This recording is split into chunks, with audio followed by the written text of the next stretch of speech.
Velkommen til Karl Koffin, historien om Karl.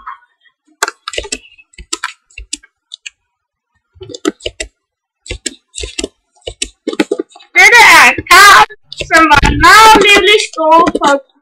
Han elskede at mine, men han var også meget glad for at mine.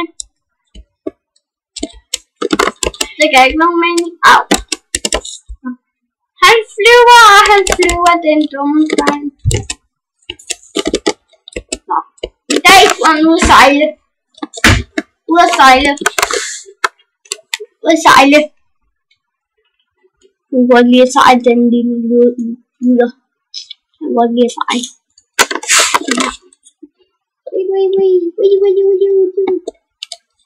Han er meget livlig.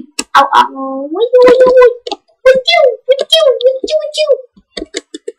What the fuck? Oh my fucking god. What the fuck? Så sejlede han hele dagen lang. Sejle. Og så sagde han, farvel mor, og farvel YouTube. Dette er Karl Koffin. Velkommen. Forbi for Karl Koffin stopper nu.